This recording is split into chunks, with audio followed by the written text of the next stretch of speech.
Una céntrica estación de tren parisina en plena hora punta. Miles de pasajeros se dirigen a casa. De repente, un tren descontrolado impacta contra la estación.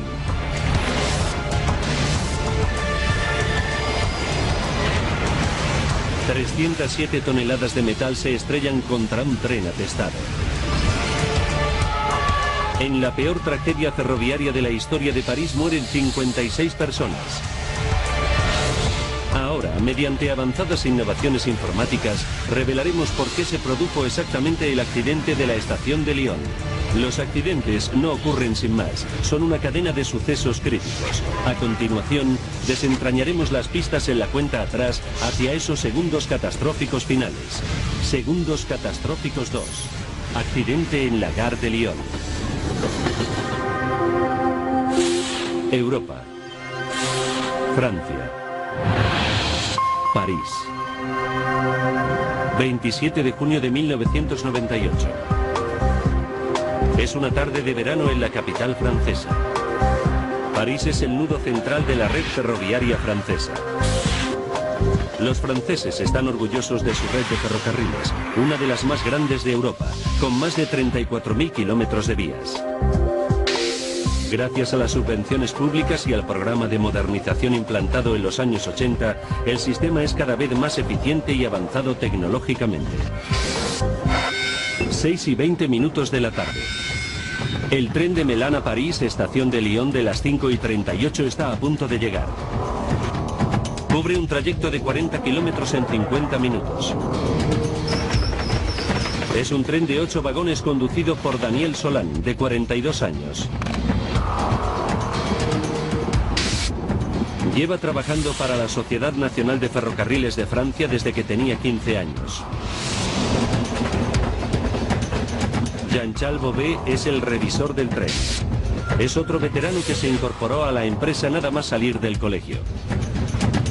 Hasta ahora ha sido un viaje rutinario, pero a las 6:36 de la tarde, a 8 kilómetros de distancia de París, cuando el tren atraviesa la estación de Vermesson, ocurre algo inesperado. Un joven del segundo vagón se levanta y tira del cable de emergencia. Un timbre que hay en la cabina le indica a Solán que alguien ha accionado la alarma y ha activado automáticamente los frenos. La mujer se baja del tren y desaparece.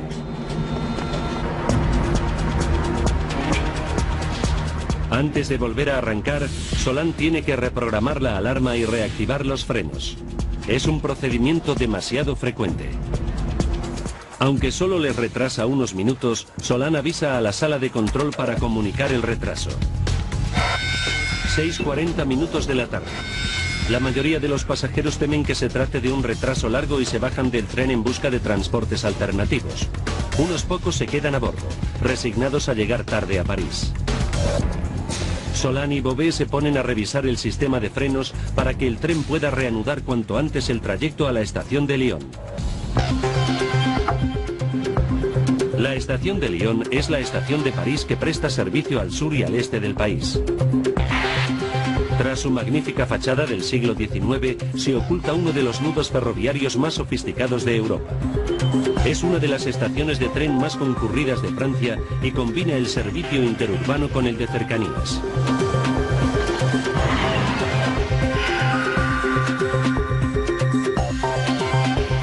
La sala de control de la estación es el sistema nervioso que coordina todos los movimientos de trenes. Su responsable de guardia esta noche es André Tolans.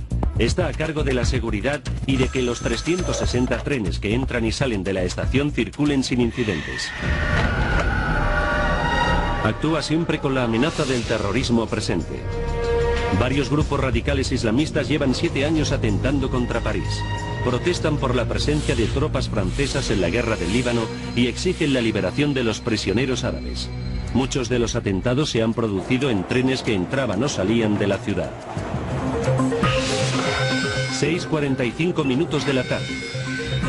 Colette Pacalet, administrativa, se dirige a la estación de Lyon para coger un tren de vuelta a casa.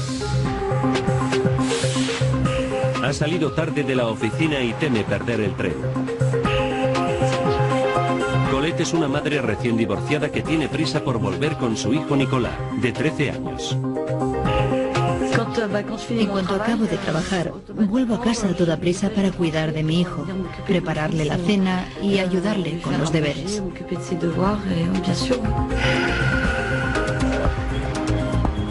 Dominique Pavie, de 40 años, trabaja en el Museo del Louvre y también se apresura para coger el mismo tren. Como miles de pasajeros, todavía no se sabe el nuevo horario de verano. Las nuevas horas y las modificaciones de ruta han sembrado la confusión y ocasionado múltiples pérdidas de tren. 7:02 de la tarde. Solan ya ha revisado los frenos y el tren está listo para partir hacia París. Pero ha tardado mucho más de lo previsto y ahora lleva 26 minutos de retraso. El controlador Tolans le ordena que se salte la siguiente estación, Maison-Salford, y no pare hasta llegar a París para recuperar tiempo. Pero el retraso del tren de Solan no es el único problema de Tolans. 7:04 de la tarde. Uno de los trenes que ha de partir de la estación de Lyon tiene dificultades. Es el tren que han de coger Colette y Dominique.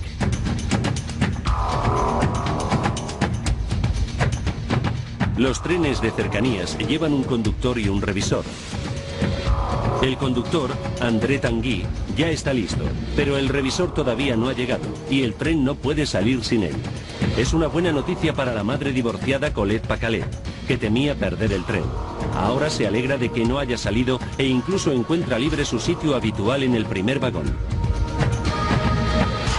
El retraso provoca que el tren se llene más de gente. Otra que llega tarde es Dominique Pavie.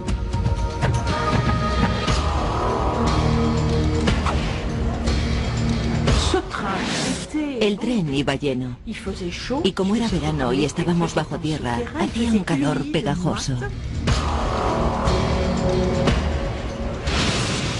Lo único que pueden hacer los pasajeros es esperar sentados a que llegue el revisor. El tren se encuentra en el andén 2, el mismo al que llega el tren retrasado procedente de Melun. Pero no importa, porque los controladores han preprogramado varias señales para impedir que Solan acuda al andén 2 y a 500 metros de la estación, las señales se cambiarán automáticamente y enviarán al tren al andén 1, que estará vacío. 7:07.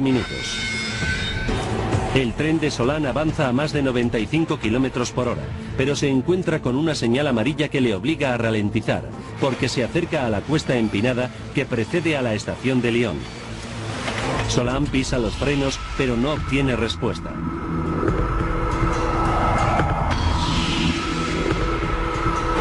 Contempla con estupor que los frenos no responden y no puede detener el tren. Ha perdido el control sobre la locomotora y el tren de más de 300 toneladas se encuentra a menos de 2,5 kilómetros de la estación de Lyon, atestada en hora punta. Un tren descontrolado con los frenos rotos avanza a toda máquina hacia la estación de Lyon de París. Es hora punta y la estación está atestada de pasajeros, entre los que se encuentran los que esperan al tren averiado, que llega retrasado.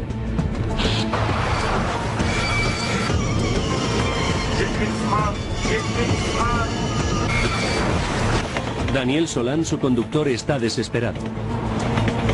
Sabe que tiene que haber un freno de mano en alguna parte del tren y envía al revisor, Jean Bobet, a buscarlo. No sabíamos qué estaba pasando. Intentábamos frenar, pero no obteníamos respuesta. Así que decidí buscar el freno de mano.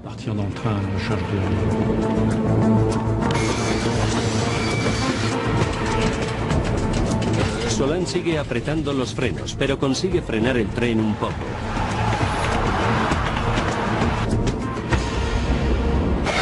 Siete de la tarde, 7:30.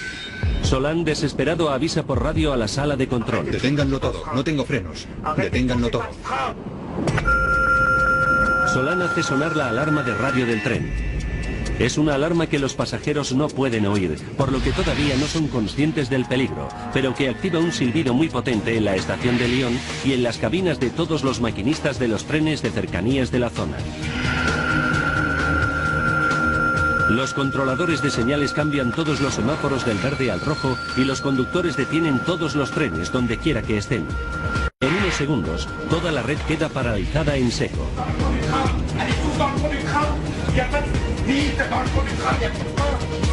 Como ya no puede hacer nada más, Solán pide a los pasajeros que se trasladen hacia el fondo del tren. Mientras tanto, en la estación de Lyon aparece por fin el revisor retrasado, pero ahora el conductor Tanguy se encuentra con el semáforo en rojo. No tiene ni idea de lo que pasa, y como la radio está retransmitiendo la sirena de la alarma, no puede utilizarla para informarse.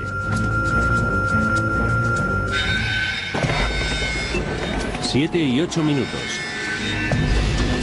El tren sin freno se encuentra en la cuesta de 4 grados de inclinación que baja hacia la estación e incrementa su velocidad gracias a la pendiente.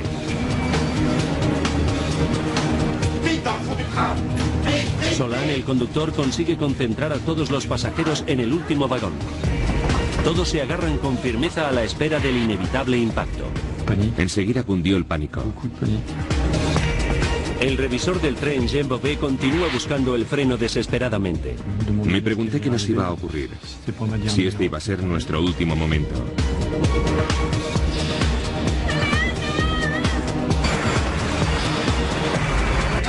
Siete de la tarde, 8 minutos 15 segundos. En la estación de Lyon, el conductor André Tanguy todavía no sabe por qué está atascado en un semáforo en rojo.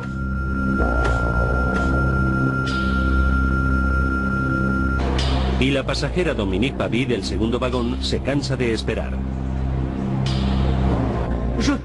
Me costó mucho salir del tren, porque estaba muy lleno. Perdón. Dominique tiene que estrujarse entre los demás pasajeros para acceder a la salida. 7:08 minutos 30 segundos.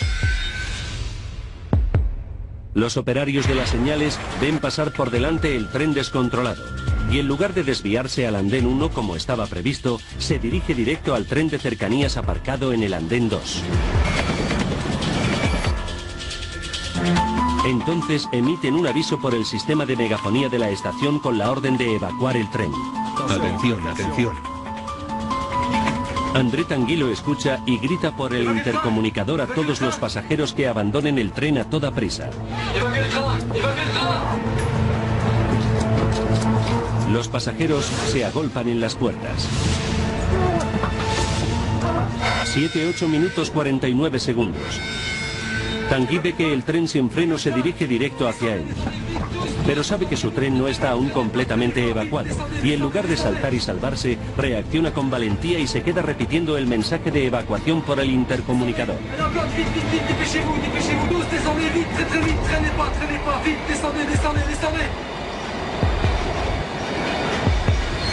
Segundos después, 307 toneladas de tren se estrellan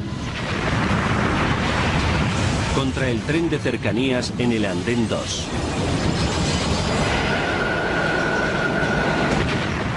Dominique Pavie sale del tren justo a tiempo y nota el impacto del choque a pocos metros por detrás de ella. Se formó una nube muy grande de polvo negro, una nube de polvo oscuro que quedó suspendida sobre el tren. Casi no se veía nada, pero el humo se disipó enseguida. Y entonces vi que un tren había chocado con otro y que el tren que había salido del túnel había partido por la mitad el primer vagón de mi tren. En el tren averiado, en el que todos los pasajeros se habían desplazado hasta el último vagón, no se produce ningún herido grave. En el momento del impacto ya iba camino del último vagón. Se escuchó un ruido muy fuerte y una pequeña sacudida. Ni siquiera me caí, me agarré a una barandilla. Pero los que seguían en el tren estacionado no han salido tan bien parados.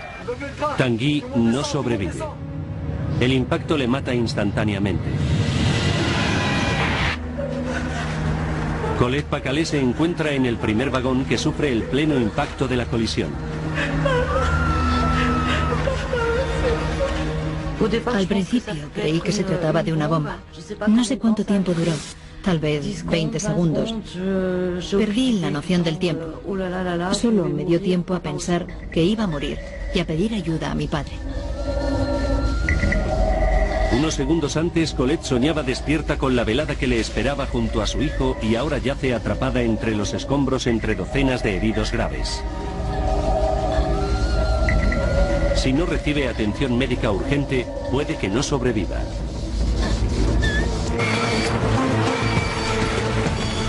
Un tren sin freno se estrella contra un tren de cercanías atestado de pasajeros en la estación de Lyon de París.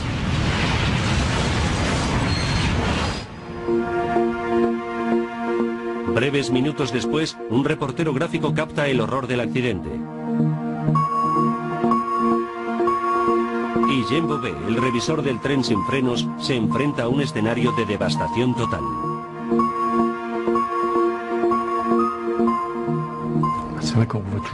Todavía sigo acordándome de esas imágenes. Del olor a quemado y a la gente aplastada en el vagón. Me lo imagino como si lo estuviera viendo. Cuando los heridos empezaron a gemir, me entraron ganas de salir corriendo. 7:20 de la tarde. 11 minutos después del desastre, los primeros equipos de rescate llegan al lugar del siniestro. El doctor René Jancovici, un cirujano endurecido por la guerra que estuvo presente en los violentos combates de la guerra civil del Chad, nunca ha visto nada parecido. Parecía una lata de sardinas abierta. Era algo horrendo. Los cadáveres se salían por las ventanas, mutilados. Había cuerpos decapitados, con miembros amputados. No era como ser médico en tiempo de guerra. Era mucho peor. Pronto se hace patente la magnitud del accidente. Los equipos de rescate estiman que hay más de 100 personas atrapadas entre los amasijos retorcidos del tren. Colette Pacalet es una de ellas. La joven madre está atrapada entre dos asientos del primer vagón. No me daba cuenta de que estaba atrapada entre los hierros, ni de que el tren había chocado. En lo único que pensaba era en salir del tren. 7:30 de la tarde. Muchos de los pasajeros han sufrido heridas graves por aplastamiento en la colisión. Los enfermeros saben que hay que actuar con rapidez, pero hay un problema. No se puede sacar a los heridos porque están atrapados entre un amasijo de hierros. Al final, Colette es rescatada de entre los escombros. Son las 11 de la noche. Colette es una de las afortunadas. Decenas de personas continúan atrapadas entre toneladas de hierros. Los médicos saben que fallecerán desangradas o a causa del golpe si no son atendidas con urgencia. El doctor Jancovici y su equipo tienen que tomar una decisión siniestra. Se dan cuenta de que la única forma de liberar y atender a tiempo a los heridos más graves es amputándoles los miembros atrapados. Hasta que no llevan a Colette al andén, no se dan cuenta del alcance de sus heridas. Tiene rota la cadera y la pelvis y ha perdido demasiada sangre. Los médicos temen que no sobreviva a la noche.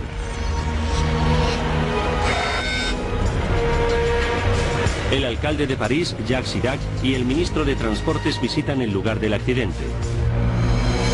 La empresa ferroviaria es una sociedad estatal y las autoridades políticas exigen respuestas inmediatas. Las 12 del mediodía.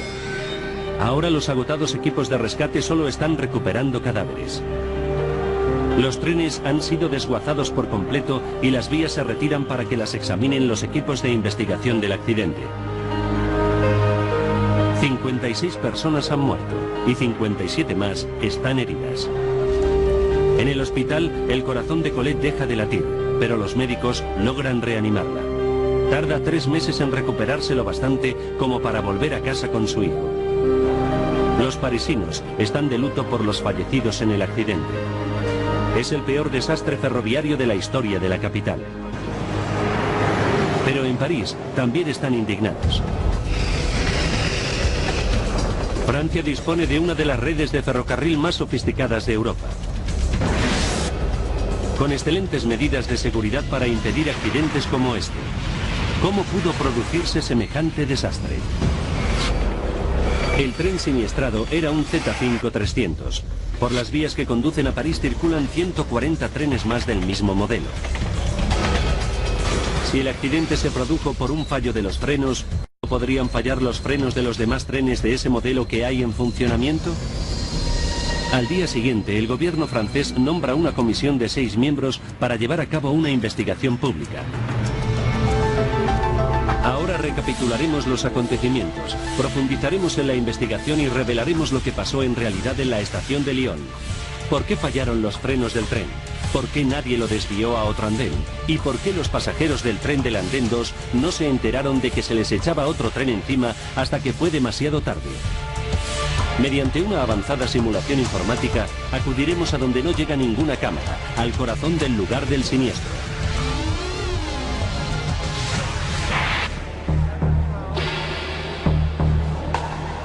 Los investigadores trasladan los restos del tren a un lateral de la estación y 3 días después del accidente comienzan a examinarlos centímetro a centímetro para descubrir qué falló en el sistema de frenos. Jean-Pierre Pascal es el asesor técnico jefe del equipo de investigación. Es director del Laboratorio Nacional de Investigación del Transporte y un experto en frenos de tren. Pascal se queda conmocionado por la escala del desastre. El accidente de la estación de Lyon es importante porque el número de víctimas y la escala de la catástrofe fue excepcional. Fue algo inimaginable. Nunca había visto nada parecido. Pascal sabe que en los últimos 7 años, los terroristas han estado atacando los trenes franceses. ¿Estarán empleando ahora una nueva táctica para sembrar el caos en los ferrocarriles? Hasta que lo averigüen, miles de pasajeros inocentes viajarán con un miedo permanente.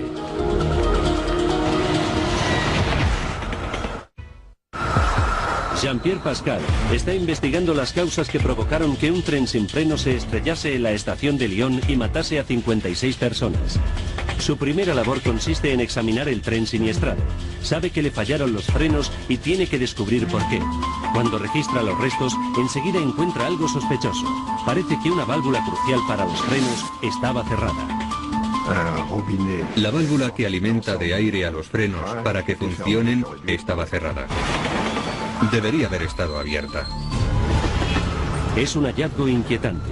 ¿Manipularía alguien los frenos del tren accidentado? Los investigadores se enfrentan a la terrible posibilidad de que el tren fuera objeto de un acto deliberado de sabotaje.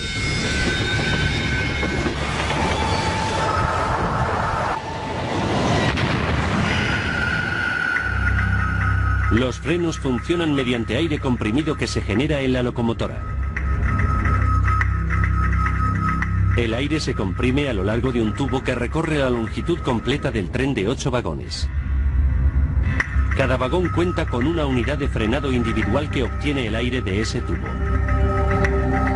En la parte de atrás de la locomotora hay una válvula para el tubo de aire y en el tren siniestrado la palanca que activa la válvula estaba cerrada, lo que impedía que el aire circulase por el tren para hacer funcionar los frenos. Los investigadores opinan que la única conclusión posible es que alguien debió de cerrar la válvula. Pascal se da cuenta de que quien quiera que lo hiciese tenía que tener un conocimiento especializado del sistema de frenado del tren. Por eso, no cree que se trate de un acto terrorista. Pero aún así, está claro que tuvo que haber alguien que cerrase la válvula. ¿Y quién la cerró? Interroga al conductor del tren, Daniel Solan, y al revisor Jean Bobet para ver si pueden ayudarle a arrojar algo de luz sobre el misterio. Solan declara que los frenos funcionaron perfectamente durante los primeros 58 minutos del trayecto. Incluso fueron capaces de frenar en seco cuando alguien activó la alarma de emergencia en la estación de Vert-de-Maison, cuando aún faltaban 33 minutos para el desastre, así que la válvula tuvo que cerrarse después. ¿Podría estar involucrada la persona que activó la alarma de emergencia? Nadie se explica por qué la chica tiró de la alarma y desapareció antes de que el revisor pudiera interrogarla. Los medios de comunicación hacen pública una petición para que la mujer que activó la alarma se dé a conocer. Al día siguiente del accidente se presenta una madre soltera de 21 años, Odile Miroir. Odile explica que suele coger ese tren hasta Vez de Maison para ir a recoger a sus hijos del colegio y no sabía que con la entrada en vigor del nuevo horario de verano, el tren ya no paraba allí. Tuvo miedo de no llegar al colegio a tiempo y tiró de la alarma de emergencia, lo que activó automáticamente los frenos de todo el tren. El investigador Jean-Pierre Pascal concluye que se trató de una acción irresponsable, pero no sospechosa. Entonces Pascal interroga al revisor Bobet sobre lo que ocurrió después de que el tren se detuviera bruscamente en Vez de Maison. Pascal sabe que desactivar los frenos tras una parada de emergencia es una simple rutina y no debería haber provocado una avería en ellos. Pero interroga más a fondo a Solan y Bobet. Bobet le cuenta que cuando fue a desactivar la alarma, la palanca estaba atascada y no pudo moverla. Esta palanca se encuentra entre el primer y segundo vagón. Había una pequeña palanca entre los dos vagones y no era fácil acceder a ella. La palanca de la alarma está muy cerca de la palanca de la válvula de los frenos que Pascal descubrió que había sido cerrada. Pero ninguno de los interrogados recuerda haber notado nada raro al respecto. Como Bobet no puede mover la palanca, a continuación lo intenta Solan. No pude ver lo que hacía exactamente, porque estábamos en un espacio muy reducido y apenas hay 50 centímetros entre los vagones. Tras varios minutos y muchos sudores, Solan logra reactivar los frenos, pero cuando vuelve a su cabina descubre que estos continúan atascados.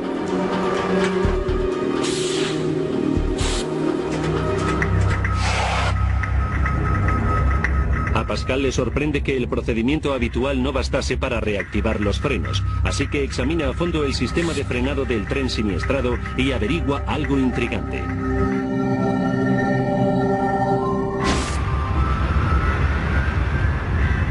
Cuando la palanca de la válvula del tubo de los frenos está en posición de cerrado, se activa un mecanismo de seguridad que mantiene los frenos activados incluso después de desactivar la alarma de emergencia. Es una medida de precaución que impide que el tren vaya a ninguna parte sin los frenos presurizados. Pascal había pensado que alguien cerró la válvula, tal vez como acto de sabotaje, pero ahora sospecha que puede haber otra explicación. ¿Pudo cerrarla Solan por error? Entonces repasa su interrogatorio a Solan.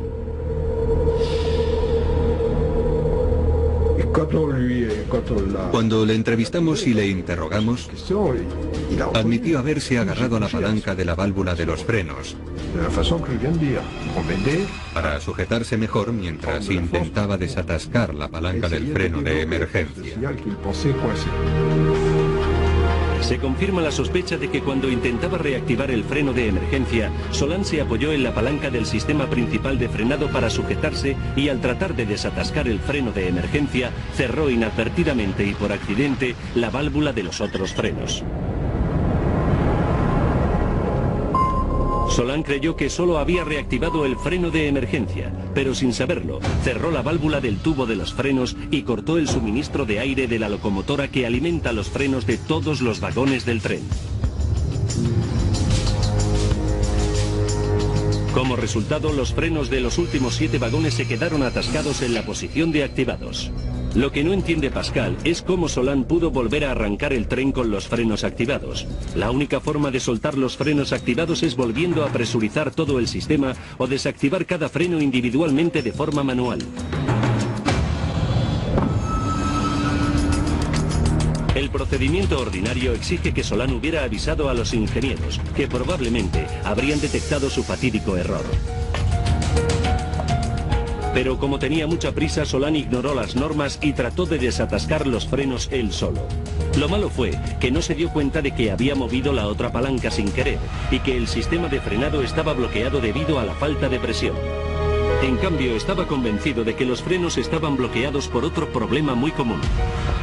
Se creyó que se enfrentaba a una situación muy común que todos los ferroviarios saben manejar, un exceso de presión. Solán cree que hay una bolsa de aire en el sistema de frenado, algo que puede ocurrir a veces cuando se activa el freno de emergencia y se concentra demasiada presión en los frenos individuales. Piensa que si logra purgar parte del aire, la bolsa se deshará y los frenos se desbloquearán. Solán purga el aire de los frenos de los 7 vagones, ayudado por Beauvais.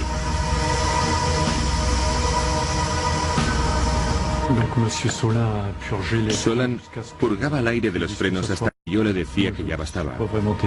En realidad yo no soy un técnico, pero sabía ayudarle.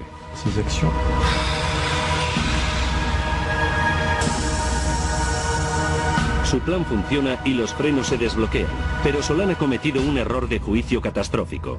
No ha purgado una bolsa de aire y ha desactivado los frenos. Lo que ha hecho en realidad es eliminar el poco y valioso aire que quedaba en el sistema de frenado.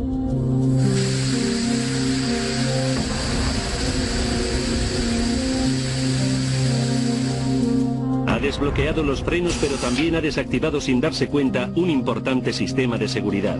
Y como la válvula del tubo de los frenos está cerrada, no puede entrar más aire para rellenar el sistema. Sin aire en el sistema, el tren apenas puede frenar. Pascal y su equipo han descubierto un caso desastroso de error humano. Solán no solo cerró la válvula que suministraba aire a los frenos, sino que además purgó concienzudamente el aire de los frenos de cada vagón, creyendo que iba a obtener el efecto contrario. Pero Solán no tiene ni idea de lo que ha hecho, y le dice a Pascal que la aguja del marcador de presión del sistema de frenado de la cabina indicaba la medición correcta. Por eso creyó que todos los frenos funcionaban, cuando en realidad, al haber cerrado la válvula del freno principal, había aislado la cabina del resto del tren, por lo que el marcador solo reflejaba la presión de los frenos del primer vagón.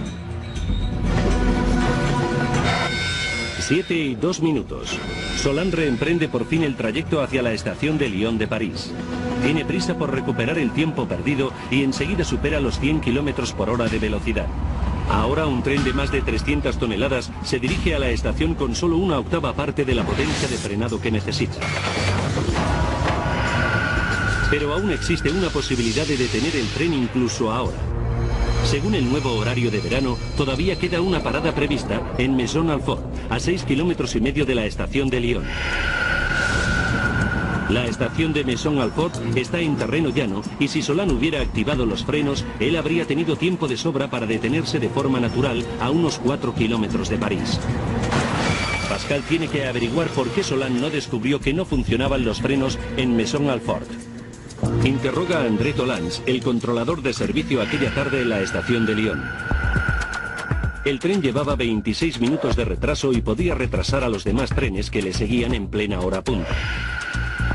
Para recuperar el tiempo perdido, Tolans ordenó a Solán que no se detuviera en Maisons-Alfort y continuara directo hasta París. 6 minutos para el desastre. Solán se dirige directo a París. Ha perdido la última oportunidad que tenía de comprobar los frenos antes de la cuesta abajo final. Pero Pascal sabe que todavía se pueden emplear 2 medidas de seguridad para evitar la catástrofe. Por un lado, el tren lleva un freno eléctrico de repuesto y por otro, los operarios de la estación de Lyon podían haber desviado el tren hacia un andén vacío. ¿Por qué fracasaron ambos mecanismos? El investigador examina el último trecho del viaje y repasa los actos de Solán después de descubrir que los frenos no funcionaban. 2 minutos para el desastre. Una señal amarilla le indica a Solán que tiene que empezar a disminuir la velocidad, ya que se encuentra a solo 1,5 kilómetros de París. Pascal analiza el tacógrafo de a bordo, que registra la velocidad del tren. Confirma que con un solo freno funcionando, Solán se las arregla para disminuir la velocidad de 96 a 45 km/h. Entonces llega a la pendiente de 4 grados que precede a la estación y vuelve a ganar velocidad. Pero incluso ahora sigue teniendo una última oportunidad para detener el tren.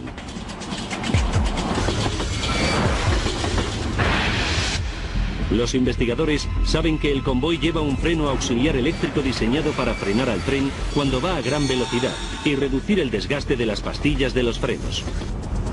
La pregunta es, ¿por qué no lo utilizó? Solán relata que Bové fue a buscar el freno de mano de uno de los vagones.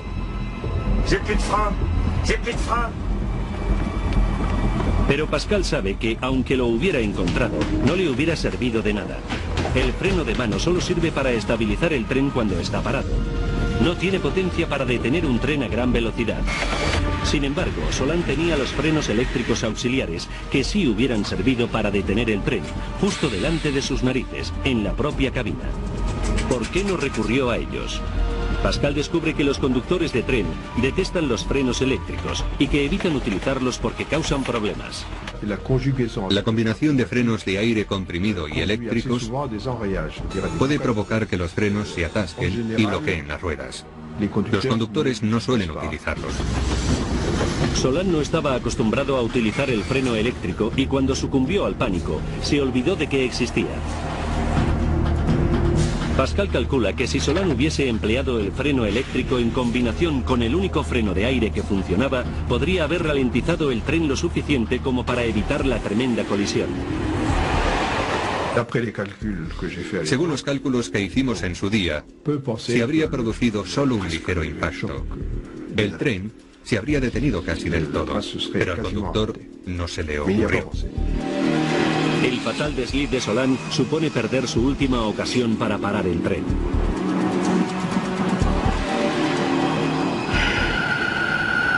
Pero todavía quedaba una opción más. Esta vez en la estación. Entonces Pascal interroga al personal de la estación. El procedimiento ordinario cuando un tren pierde el control consiste en identificarlo y desviarlo a un tramo de vía vacío. ¿Por qué no se actuó así? Falta minuto y medio para la colisión. El controlador Tolans le dice a Pascal que fue entonces cuando escuchó el aviso por radio de Solán. Estación de Lyon, no tengo frenos. Estación de Lyon. En toda comunicación con el controlador, el conductor debe dar su nombre y situación. Deténganlo todo, no tengo frenos. Deténganlo todo. Pero llevado por el pánico, Solán comete otro gran error y no menciona su nombre. Tolans no tiene ni idea de qué tren procede la llamada, y Solán tiene la voz tan distorsionada por los nervios que el controlador no le reconoce. Al no poder identificar el tren, no puede desviarlo. Y cuando Tolans trata de responder a la llamada del conductor desconocido, no obtiene respuesta. Solán debe haber abandonado su cabina. Ahora Tolans se enfrenta a un difícil dilema.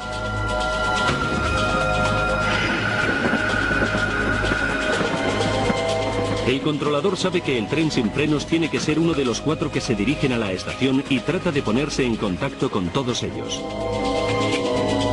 Si logra descartar a los 3 que sí tienen frenos, podrá identificar el tren averiado y desviarlo a una vía muerta. Pero existe un problema. Antes de abandonar la cabina, Solán activa la alarma general. Y pone en marcha un pitido agudo que indica a todos los conductores de la zona que han de detenerse y aguardar instrucciones. Pero también da lugar a que todos los conductores empiecen a llamar a Tolans para preguntarle qué pasa. El colapso radiofónico impide al controlador identificar al tren averiado a tiempo para desviarlo. Pero los investigadores están a punto de descubrir que incluso a estas alturas, el desastre era evitable. Al llegar a la estación, el tren de Solán tenía que desviarse al andén 1, que estaba vacío. ¿Cómo acabó empotrándose contra otro tren atestado de pasajeros? El investigador Jean-Pierre Pascal ha descubierto que el personal de la estación no pudo desviar el tren sin frenos porque el conductor no se identificó cuando dio el aviso. Pero cuando Pascal explora los momentos finales previos al accidente, lleva a cabo un descubrimiento asombroso. Se entera de que la tecnología de trazado de rutas de la estación de Lyon permite a los operarios de las señales programarlas con antelación, y la ruta del tren siniestrado tenía que haber sido preprogramada ese mismo día con anterioridad al accidente. El tren accidentado circulaba por la vía 2S en dirección al andén 2. Pero a 500 metros de la estación debería haberse desviado automáticamente hacia el andén 1, que estaba vacío.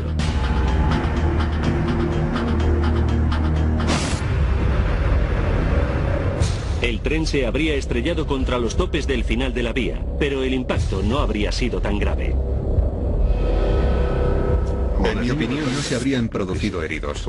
El tren habría chocado, pero nadie habría resultado herido. ¿Se les olvidó a los operarios programar las señales? Pascal lo comprueba y averigua que los empleados realizaron su trabajo correctamente. Entonces, ¿qué falló? Pascal reexamina los momentos previos a la catástrofe. Descubre que cuando los operarios de las señales oyen la alarma general, las ordenanzas les obligan a iniciar lo que se denomina Procedimiento General de Clausura. Es una medida drástica que coloca todos los semáforos en rojo y detiene a todos los trenes que entran y salen de la estación de Lyon. Pero el procedimiento de clausura tiene unas consecuencias dramáticas que los operarios no podían prever. Elimina la última posibilidad de evitar el desastre que quedaba. Con el objeto de permitir a los operarios un control manual total sobre la red, elimina la preprogramación automática de todas las rutas, con lo cual el tren de Solán ya no se desvía a una vía vacía. Continúa circulando por la misma vía y la colisión es inevitable.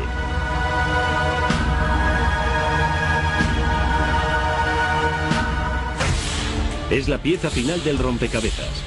Ahora los investigadores por fin comprenden la extraordinaria combinación de sucesos que provocaron el accidente de tren de la estación de Lyon. ¿Cómo pudo un tren sin frenos llegar hasta París? ¿Por qué fallaron todas las medidas de seguridad? ¿Y cómo un giro del destino obligó a cientos de viajeros a vivir unos segundos catastróficos? 33 minutos para el desastre. En el tren de Melun a París, una joven tira del cable de emergencia que activa los frenos. Para reanudar el trayecto, el conductor Daniel Solán tiene que desactivar el freno de emergencia. Pero sin darse cuenta, cierra la válvula que suministra aire a los frenos, que los bloquea y los inutiliza. 20 minutos para el desastre. Solán diagnostica equivocadamente una bolsa de aire y purga los frenos de aire para desbloquearlos. Faltan 7 minutos. El tren reanuda su fatídico viaje a París, pero nadie sabe que ahora solo cuenta con una fracción diminuta de su potencia de frenado. 2 minutos para el impacto. Solán pisa los frenos, pero no le responden. Avisa a la estación, pero olvida dar su nombre y su posición. Minuto y medio para el desastre. Solán activa la alarma de emergencia, lo que obliga a los operarios de las señales a eliminar el sistema automático de trazado de rutas que habría desviado el tren sin frenos a una vía vacía. El tren circula ahora directo contra un tren abarrotado de pasajeros que hay en el andén 2. El desastre es inevitable. 15 segundos para el desastre. El conductor del tren del andén 2, André Tanguy, observa que otro tren se les echa encima y ordena la rápida evacuación de los pasajeros. Y permanece en su puesto repitiendo desesperadamente el aviso de peligro hasta que se produce la embestida. Fallecen 56 personas. Los investigadores determinan que si no hubiera sido por el valiente sacrificio de André Tanguy, habría muerto mucha más gente. El modesto André Tanguy se convierte en el héroe de la estación de Lyon.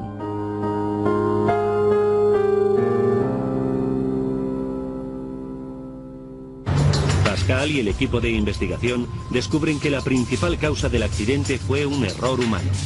Pero también detectan varios fallos técnicos y de seguridad en el sistema ferroviario. Indican que la palanca que cierra la válvula de los frenos es fácilmente accesible y vulnerable a los sabotajes. El sistema de comunicación por radio es excesivamente complicado y los conductores necesitan más formación para poder utilizarlo. Y recomiendan que los operarios de señales puedan colocar todos los semáforos en rojo sin tener que eliminar automáticamente las rutas preprogramadas. Odile Miroir, la mujer que tiró de la alarma de emergencia, el conductor Daniel Solán y el controlador André Tolans se enfrentaron a acusaciones criminales por su papel en el accidente. Miroir y Tolans fueron declarados inocentes y Daniel Solán cumplió 6 meses de una condena de 4 años por homicidio. La superviviente Colette Pacalet se recuperó por completo, pero le indigna que la responsabilidad penal no haya ido más allá del conductor del tren, porque cree que la empresa de ferrocarriles debería pagar por ello. La SNCF es fautive, mais je veux dire, la SNCF... Creo que la culpa la tiene la SNCF en su conjunto. No una sola persona ni dos, sino la empresa. Porque ese día fallaron muchísimas cosas. Y aunque tuvo la suerte de escapar, Dominique Favy sufrió mucho por el hecho de haberse salvado cuando tantos habían fallecido. En 2002 decidió asistir a un acto en memoria de las víctimas en la estación de Lyon. Allí conoció por primera vez a las familias de los fallecidos. Allí me pasó algo muy emotivo que nunca olvidaré. 5 o 6 personas que quedaron un rato más y se acercaron a mí para decirme que yo era el único vínculo que tenían con los fallecidos. Fue algo que nunca se me había ocurrido. Tras la tragedia, la SNCF introdujo una serie de nuevas medidas de seguridad. Un sistema de intercomunicación que permite a los pasajeros hablar directamente con el conductor reemplazó al cable de alarma de emergencia. Ahora solo el conductor puede activar los frenos en caso de emergencia. Reformó el programa de formación de los conductores, eliminó las palancas de los frenos y mejoró el sistema de comunicación por radio. En la tragedia de la estación de Lyon se aprendieron duras lecciones. La modernización supuso un alto coste, pero a consecuencia del desastre, ahora Francia cuenta con una de las redes ferroviarias más seguras y avanzadas de Europa.